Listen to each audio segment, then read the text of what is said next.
오늘의 말씀은 요한복음 4장 19절에서 26절 말씀입니다. 봉독하겠습니다. 그 여자는 선생님 제가 보기에 선생님께서는 예언자이십니다. 우리의 조상들은 이 산에서 예배하였으나 유대인들은 예배할 수 있는 장소는 예루살렘에 있다고 주장합니다라고 말했습니다. 예수님께서 이렇게 말씀하셨습니다. 여인이여 나를 믿으시오. 이 산에서도 아니고 예루살렘에서도 아닌 당신네들이 아버지께 예배할 때가 올 것이오. 사마리아 사람인 당신네들은 알지 못하는 것을 예배하나 우리 유대인들은 우리가 알고 있는 것을 예배하고 그것은 구원의 유대인들로부터 나오기 때문이요. 그러나 참되게 예배하는 사람들이 영과 진리로 아버지께 예배할 때가 올 것인데 지금이 바로 그때요. 그리고 하나님께서는 이렇게 예배하는 사람들을 찾고 계시오. 하나님께서는 영이시기 때문에 하나님께 예배하는 사람들은 반드시 영과 진리로 예배해야만 하오. 그 여자는 그리스도라고 불리는 메시아가 올 것이라는 사실을 알고 있습니다. 그분이 오시면 우리에게 모든 것을 설명해 주실 것입니다. 라고 말했습니다. 그러자 예수님께서 여자에게 말씀하셨습니다. 지금 당신과 이야기하고 있는 내가 바로 그 메시아요. 아멘.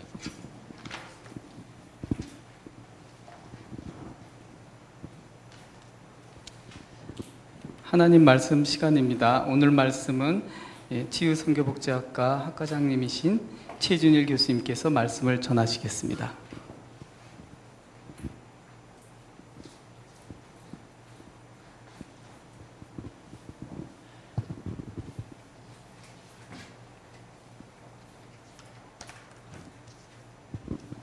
할렐루야. 말씀 전하기 전에 기도하겠습니다. 아버지 감사합니다.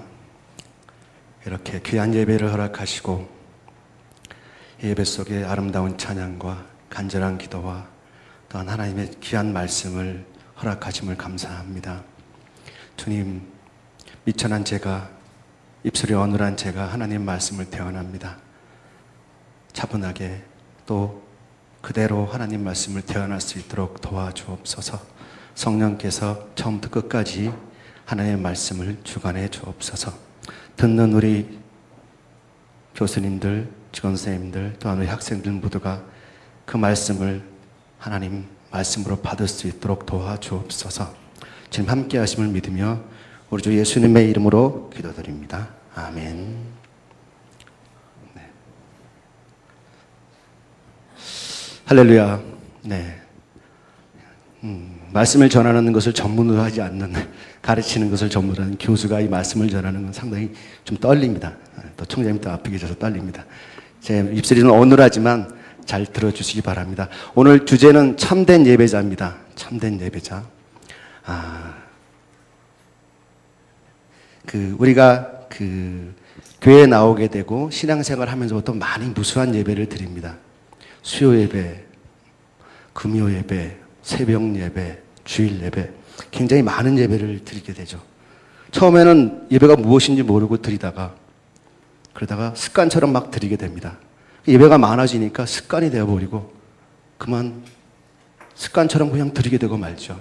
그러다가 예배가 무엇인지, 참된 예배가 무엇인지 알게 되고 그리고 참된 예배를 알게 되고 그렇게 드리게 됩니다. 예배가 무엇일까요? 어떤 예배가 참된 예배일까요? 지구상엔 많은 교회들이 있습니다. 그리고 그 교회 속에 많은 예배들이 있습니다. 그리고 그 예배 속에 사람이 있습니다. 그 드리는 예배가 모두 하나님께서 받으신 예배일까요? 그리고 그 예배 속에 있는 모든 사람들이 하나님께서 받으시는 심령일까요? 지금 이 순간에도 이곳에 우리는 예배를 드리고 있습니다. 우리가 명심할 것은 우리가 한 공간에서 이 다비도홀 안에서 함께 예배를 드리고 있지만 이 중에는 하나님께서 예배를 받으시는 예배자가 있고 하나님께서 그 예배를 받으시지 못하는 예배자가 있습니다. 저는 바랍니다. 여러분 모두가 하나님께서 받으시는 예배를 드리는 그러한 참된 예배가 되기를 바랍니다. 아멘. 예배란 무엇일까요? 예배란 어떤 대상에게 감사와 존경의 마음으로 경배하는 것입니다. 이 예배는 구약시대란 예수님 오시기 전 시대를 말합니다. 그때는 제사란 형태로 하나님께 드려졌고요. 그리고 예수님 오신 이후에 신약시대에는 바로 우리가 드리는 이 예배 형태로 드려지고 있습니다. 이 예배는 신앙인에게는 하나님을 믿는 사람은 굉장히 중요하죠. 엄청나게 중요한 것입니다. 사실 우리가 신앙인이 예배에 성공하면 저는 삶에 성공하고 인생에 성공한다고 생각합니다. 예배가 얼마나 중요한지 한번 보겠습니다. 우리 창세기 4장 1절부터 15절까지는 가인과 아벨의 이야기를 합니다. 이 가인과 아벨은 여러분 아시는 것처럼 아담의 자녀들이죠. 첫 번째 아들이 가인이고 두 번째 아들이 아벨. 이 둘은 예배를 드립니다. 근데 이 둘 중에 한 사람의 예배는 받으시고 한 사람의 예배는 받지 않습니다. 그리고 그 결과는 참으로 너무 상반된 결과가 나옵니다. 애니메이션을 보겠습니다.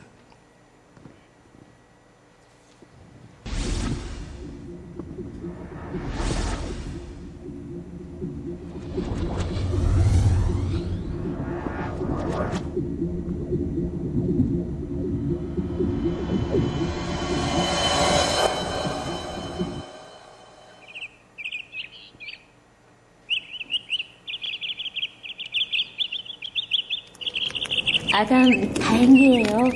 여기라도 머물 수 있어서요. 하와, 당신의 배가 자꾸 불러오는군요. 이것이 정말 하나님께서 말씀하신 그 후손이 생기는 과정인가 봐요. 네, 아담, 그런가 봐요. 정말 어떤 후손이 탄생할까요?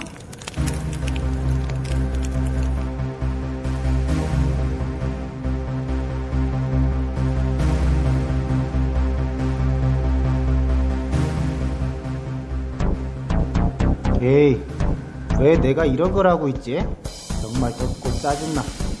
아벨 녀석은 양들 풀어놓고 또 놀고 있을 게 뻔한데.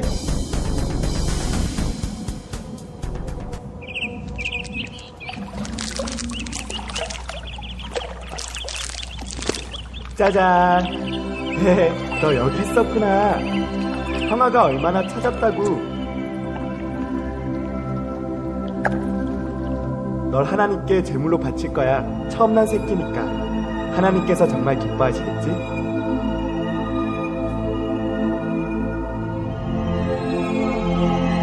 엄마 아빠 새끼 양을 데리고 왔어요. 이번 제사 때 하나님께 이 양을 바치고 싶어요.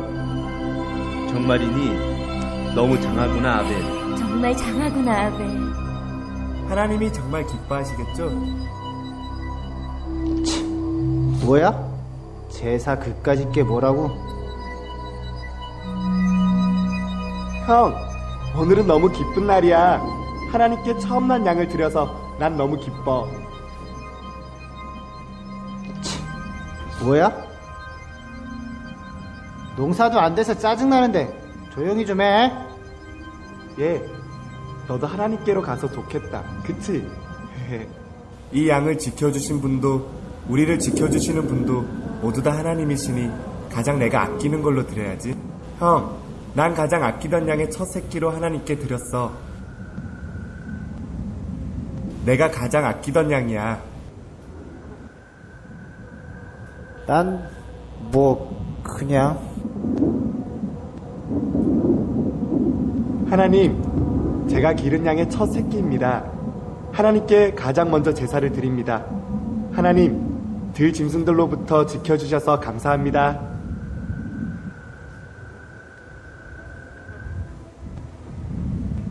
저 녀석 뭐라고 중얼거리는 거야? 대충 하고 가지. 아니, 우리 하나님께서 받으시는 게 분명해. 하나님. 뭐야? 내 건 왜 가만히 있지?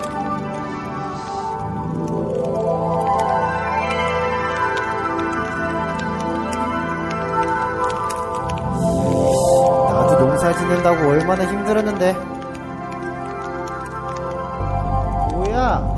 사람 차별하는 것도 아니고 왜 내 거 안 받으시는 거야? 가인, 네가 왜 분하여 하고 얼굴 색이 변하느냐? 네가 좋은 마음을 품고 있다면 왜 얼굴을 들지 못하겠느냐? 좋은 마음을 품지 않는다면 죄가 너를 지배할 것이다. 죄에 빠지지 않게 너는 죄를 다스려야 한다. 야, 아벨, 할 말 있으니까 지금 들로 나와. 형, 왜 그래? 시끄러. 나오기나 해. 형, 갑자기 왜 그래? 무슨 일 있어?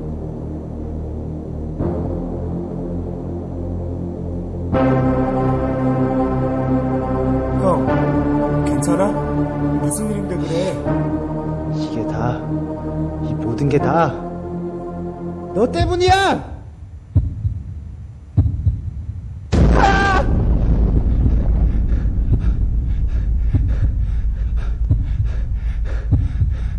야, 아벨, 너, 어떻게 된 거지?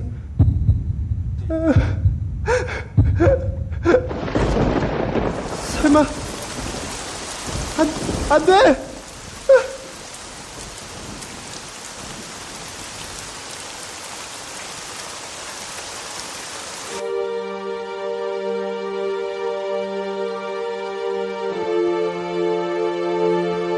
가인아, 네 동생 아벨은 어디 있느냐? 아벨요? 제가, 아벨을 지키는 사람인가요? 가인, 네가 무슨 일을 했느냐? 네 동생 아벨의 핏소리가 땅에서 울부짖고 있다. 땅이 네 동생의 피를 받아 마셨구나. 그러니 너는 이제 땅에서 저주를 받을 것이다. 너는 농사를 지어도 더 이상 땅은 너에게 열매를 주지 않을 것이니 네? 너는 땅에서 떠돌아다닐 것이다. 떠돈다고요? 아니, 어떻게... 이 벌은 제게 너무 무겁습니다. 이젠 하나님을 만날 수도 없을 거고 떠돌아다니다 보면 누가 저를 해칠지도 모르는데. 그렇지 않다. 누구라도 가인을 죽인다면 벌을 7배나 받게 될 것이다.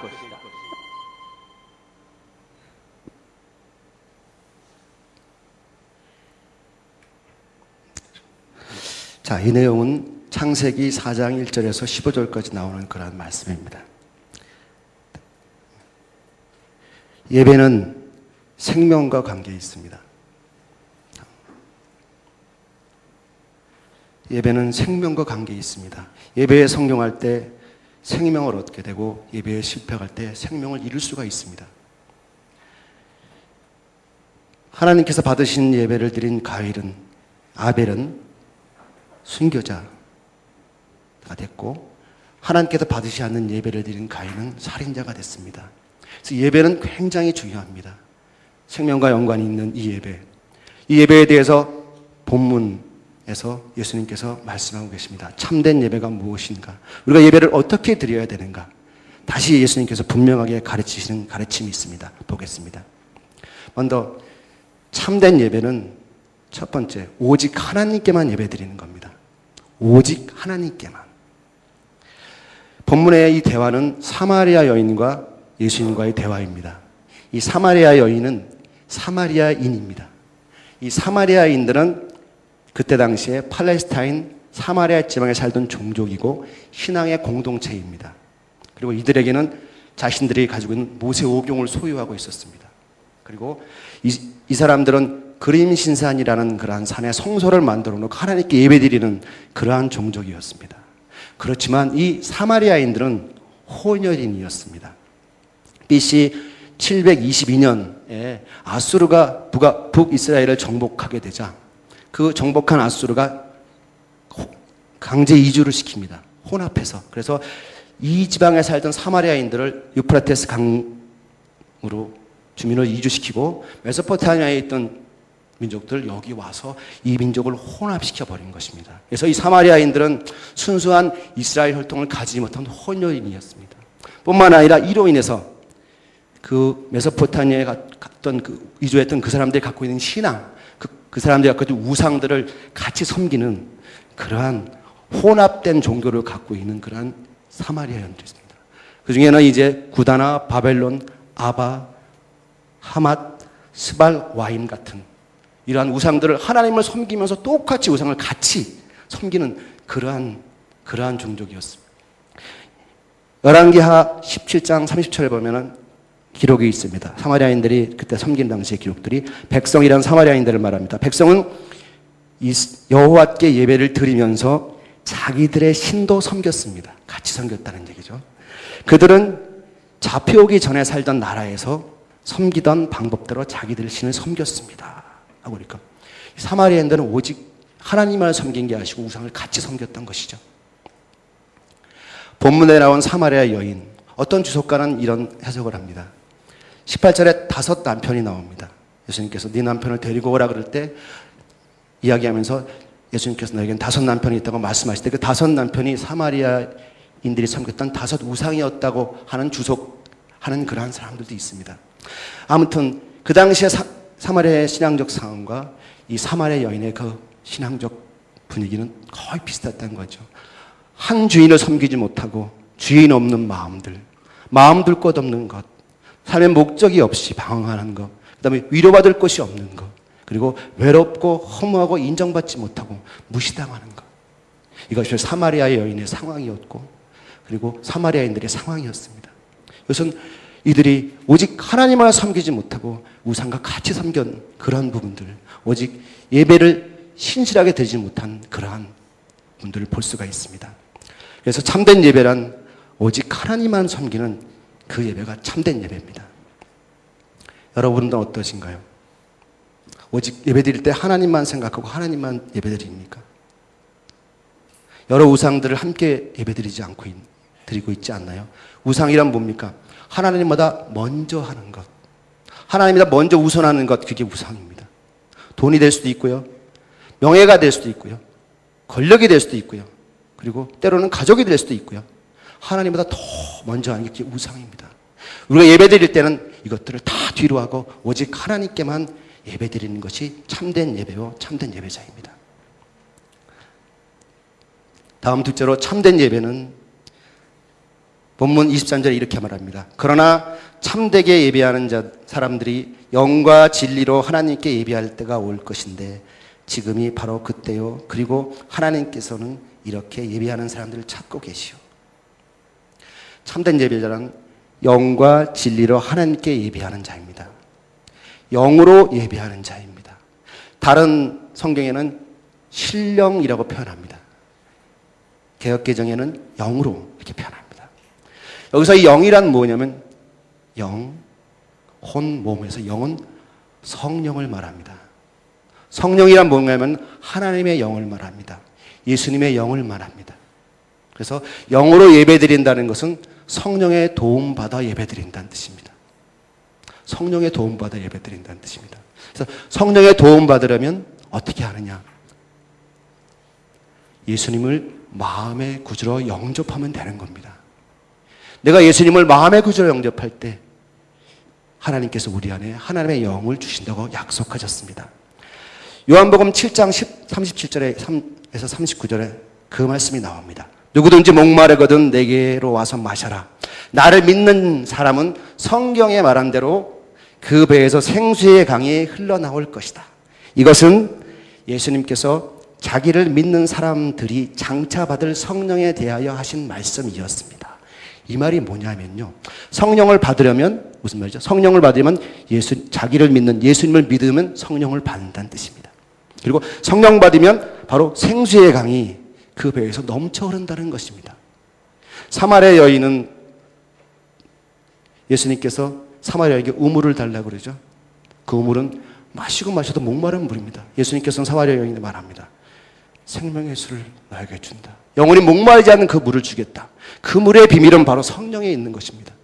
우리가 하나님의 영을 받을 때 바로 영원히 목마르지 않은 물을 우리가 받게 되고 그 성령으로 예배드리게 되는 것입니다. 성령 받는 것은 하나님이 주시는 것이고 우리가 할 일은 예수님을 마음을 활짝 열고 마음의 구주로 받아들이면 됩니다. 바로 이러한 현상이 일어나는 것이 사마리아 여인에게 일어났습니다. 바로 다음 절에 25절 26절에 사마리아 여인이 이렇게 말합니다. 예수님께 그리스도라고 불리는 메시아가 오실 것이라는 사실을 알고 있습니다.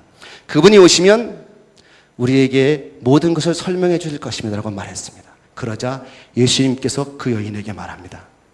지금 당신과 이야기하고 있는 바로 내가 그 메시아요, 구세주요, 이렇게 말합니다. 이 말들은 사마리아 여인은 그 마음에 예수님을 믿는 마음이 생겼어요. 이 바로 앞에 있는 예수님이 바로 구세주구나, 예수님이구나, 메시아구나 믿는 마음이 생겼어요. 그래서 그 마음 때문에 물동이를 다 버려두고 마을로 달려갑니다. 그리고 내가 메시아를 봤습니다. 나에게 메시아를 봤습니다. 그리고 전합니다.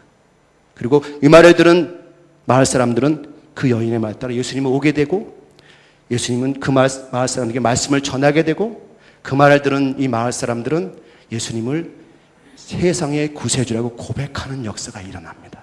이게 사마리아의 선교의 역사입니다. 이렇게 해서 바로 예수님을 영접하면 성령을 받게 되고 성령의 도우심으로 예배할 수 있는 그러한 사람이 되는 겁니다. 세 번째, 참된 예배자란 진리로 예배드리는 자입니다. 진리. 24절에 이렇게 써 있습니다. 하나님은 영이시기 때문에 하나님께 예배하는 사람들은 반드시 영과 진리로 예배해야만 하고, 영에 대해서는 말씀드렸습니다. 예수님 영접하게 마음으로 영접하면 된다. 그것으로 예배드려야 된다. 그 다음에 진리는 무엇일까요? 진리는 작게는 예배 안에 있는 말씀입니다. 즉 예배 속에 있는 하나님 말씀입니다. 목사님을 통하여 말씀의 대언자를 통해서 말씀드리는 그 말씀이 진리입니다. 그게 하나님의 진리라는 거죠. 그래서 나의 예배를 받으신 하나님이 그 말씀을 나에게 주신다. 바로 나에게 주신다. 그 마음으로 말씀을 내 안에 넣어야 됩니다. 받아들여야 됩니다. 그래야 됩니다. 그리고 그 받은 말씀을 일주일간 삶 속에서 실천하는 것이죠. 우리가 늘 하는 오른손 멘트 왼손 멘트 바로 그것입니다. 그리고 좀 더 넓히면 그 진리는 성경입니다. 성경은 하나님의 특별한 계시입니다. 성경은 인간을 향한 하나님의 사랑의 이야기입니다. 하나님의 사랑을 받은 그리스도인들이 세상 가운데 어떤 사람에 대해 어떻게 살아야 할 것인가를 알려주는 것입니다. 그래서 성경을 공부해야 합니다. 예배 시간에 대한 말씀만으로는 안 됩니다. 성경 공부해야 됩니다. 그래서 우리 총장님께서 성경 공부를 시키시는 겁니다. 그래서 시키는 겁니다. 성경을 공부해야 됩니다. 그리고 성경을 연구하고 성경을 묵상하고 그리고 실천해야 됩니다. 그렇게 되면 우리가 하나님이 원하시는 사람이 되는 겁니다. 인격이 변화하는 겁니다. 품성이 변화하는 겁니다. 생각이 바뀌는 겁니다. 감정이 바뀌는 겁니다. 그래서 세상에서 그리스도인으로 살게 되는 그러한 길을 우리가 갖게 되는 것입니다. 이것이 바로 진리로 예배드리는, 예배는 진리로 드리는 겁니다. 네 번째, 참된 예배자는 굉장히 중요합니다. 삶으로 예배드리는 자입니다. 삶으로. 예배 속에 예배만 드리는 것이 아니라 우리가 삶 속에서 하나님과 똑같이 삶의 모든 순간에 하나님께 예배드리는 마음으로 살아야 된다는 겁니다. 마태복음 5장 23절과 24절에 이렇게 써 있습니다. 그러므로 내가 제단에서 예물을 드릴 때, 즉 제사 드릴 때, 예배 드릴 때 내 형제가 너에게 나쁜 감정을 갖고 있는 것이 생각나거든 제단에 예물을 놓아두고 가서 먼저 그 화해와 화해하여라. 그 후에 다시 와서 예물을 바쳐라. 예배 드리기 전에 형제와 불화했으면 화목하고 화해하라는 거죠. 즉 예배도 중요하지만 삶이 더 중요하다는 겁니다. 바로 삶으로 드리는 예배가 더 중요하다는 겁니다. 바로 삶을 드리는 예배가 뭡니까? 구원하신 하나님께서 우리 구원받은 하나님의 자녀들이 이 땅에서 어떻게 살아야 될 것인가? 바로 그리스도인의 삶을 사는, 사랑의 삶을 사는 것, 예수 그리스도처럼 사는 것, 이게 삶으로 예배드리는 삶입니다. 하나님은 영이시기 때문에 우리가 생활 속에서 어떤 사람에 대해 다른 사람에서 어떻게 생각하고 있는지 그리고 다른 사람에서 어떻게 행동하는지를 다 아십니다. 그런 거죠. 그래서 삶으로 예배드리는 건 굉장히 중요합니다. 개덕교란 말이 있습니다. 정말 듣기 싫은 말입니다. 그러나 이 말은 삶으로 예배드리지 못하는 그런 한국교회의 그러한 현상들을 지적하는 말이라고 저는 생각합니다. 바로 예수 그리스도의 삶을 그대로 우리가 살아내지 못하는, 복음을 살아내지 못하는 그러한 우리의 모습을 보여주는 것입니다. 한국교회는 마이너스 성장한 지 너무 오래됐습니다. 그에 비해서 천주교는 약진을 합니다. 저는 이 부분에 대해서 분명히 여기에 있다고 생각합니다. 예배가 삶으로 드리는 예배, 여기에 있다고 생각합니다. 초대교회의 성도들, 많은 핍박과 환난 속에서도 노마의 환란 속에서도 나중에 국교가 되고 번성할 수 있는 그 가장 큰 건 뭡니까? 바로 초대교회 성도들의 성결한 삶입니다. 그들의 성결한 삶을 살았기 때문에 그 복음을 받쳐줄 수가 있는 겁니다. 지금 이 시대는 복음에 힘이 없어요. 힘이 없어요. 힘이 없어요. 엊그제 저희가 캠프를 했습니다. 애니어그램 하시는 목사님이십니다. 개척교회 목사님이 저한테 그럽니다. 이 시대에 전도를 하는데 전도가 힘이 없습니다. 도무지 전도가 안 됩니다. 그래서 이런 애니어그램도 하고 그다음에 NLP도 상담심리도 하고 이렇게 한다고 얘기를 합니다. 이게 뭡니까? 복음이 파워, 힘이 없어요. 하나님 능력이 있는데 그것은 우리가 복음을 살아내지 못하기 때문에 그런 겁니다. 우리가 세상 가운데 보여지는 우리의 모습이 성경을 그대로 보이지 못하고 예수 그리스도를 그대로 보이지 못하기 때문에 그런 겁니다. 그게 우리의 모습입니다. 그러나 초대교회는 안 그랬습니다. 성결한 삶이 바로 모든 복음을 진리를 받쳐줬던 겁니다.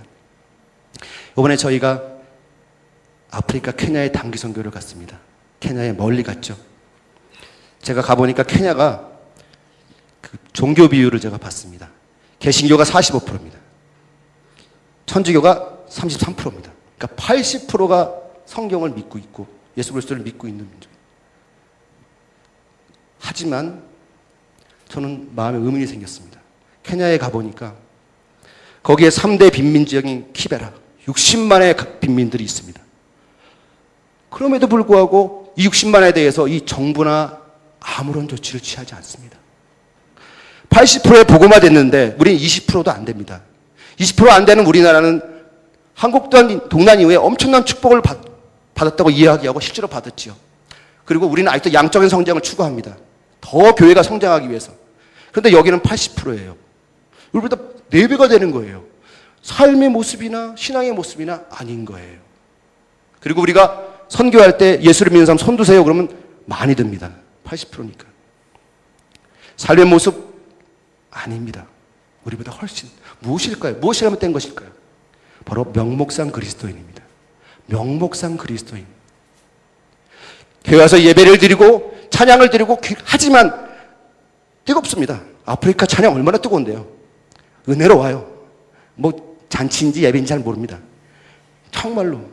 그렇지만 그들에게 자신의 죄를 회개하는 회개가 없고 예수 그리스도를 마음으로 영접함이 없는 거예요. 명목상 그리스도인이죠. 그러니 80%가 돼도 삶이 그런 겁니다. 내 주머니에 아무것도 안 들어오면 움직이지 않아요. 가난한 사람은 언제 와도 내 주머니에 아무것도 안 들어오면 움직이지 않아요. 이게 바로 모습입니다. 삶으로 드리는 예배. 이것이 바로 하나님께서 원하시는 예수님이 가르치신 예배입니다. 과연 우리의 모습은 어떠한가요? 지금 우리의 모습은 어떠한가요? 사랑의 삶을 살고 있나요? 헌신의 삶을 살고 있나요? 그리고 화목의 삶을 살고 있나요? 위로의 삶을 살고 있나요? 예수 그리스도의 사랑을 이 땅에 실천하면서 살고 있나요? 헌신의 삶, 나의 헌신을 통해서 다른 사람들이 세워지고 있나요? 그리고 화목의 삶, 나 때문에 오히려 내가 있는 그 공간이 화목의 공간이 되고 사랑의 공간이 되는 화목의 삶을 살고 있나요? 또 위로의 삶을 살고 있나요? 내가 옆에 사람, 상처받은 사람이 위로가 되는 그런 위로의 삶을 살고 있나요? 이것이 바로 삶으로 드리는 예배입니다. 이러한 삶은 우리가 살아야 합니다. 이것이 바로 예수님께서 가르치신 예배입니다. 말씀을 마치겠습니다. 참된 예배자란 오직 하나님께만 예배드리는 자, 모든 우상을 띄어내고 오직 하나님께만 예배드리는 자, 그리고 영으로 예배드리는 자, 예수를 마음으로 활짝 여고 구주로 영접한 이, 그 사람이 드리는 예배, 그리고 진리로 드리는 예배, 말씀, 설교 말씀, 그것을 내 마음에 받아들여서 그리고 드리는 것, 그리고 삶으로 드리는 것, 받아들일 뿐만 아니라 그것이 내 마음에 씨앗이 돼서 내가 삶 속에서 살아갈 때 내가 예수 그리스도가, 작은 예수 그리스도가 돼서 나를 통해서 예수 그리스도를 보고 나를 통해서 하나님의 진리를 보게 되는 그 삶으로 드리는 예배, 그것이 예수님이 가르치신 예배입니다. 우리 열방교회 우리 성도님들, 우리 열방교회 교수님들과 직원 선생님들 모두 이런 예배 드리기를 원해요. 우리 열방교회 예배가 굉장히 신령한 예배입니다. 저는 예배를 굉장히 많이 드리거든요. 주일날 오전 예배 드리죠. 오후 예배 드리죠. 그래서 우리 국장님께서 예배를 그렇게 많이 드리는데 그렇게 말씀하셨어요. 저는 굉장히 좋습니다. 예배 드릴 때마다 오히려 열방교회 예배가 너무너무 좋아요. 그래서 오히려 영적으로 충전되고 너무 좋습니다. 우리 열방교회가 바로 이러한 예배 드리는, 참된 예배 드리는 그런 예배가 되기를 원합니다. 그리고 참된 예배자들이 다 모여서 드리는 참된 예배 드리는 여러분 되시길 소망합니다. 기도하겠습니다. 하나님 감사합니다. 하나님 감사합니다. 우리가 예수님 믿은 이후에 교회에 나온 이후에 많은 예배를 드리지만 하나님 그 예배가 참된 예배가 되기를 원합니다. 모든 우상을 뒤로 하고 하나님께로만 예배 드리는 예배, 성령으로 드리는 예배, 진리로 드리는 예배, 삶으로 드리는 예배를 드리는 우리가 되길 원합니다. 하나님 축복해 주옵소서, 함께해 주옵소서. 예수님의 이름으로 기도드립니다. 아멘.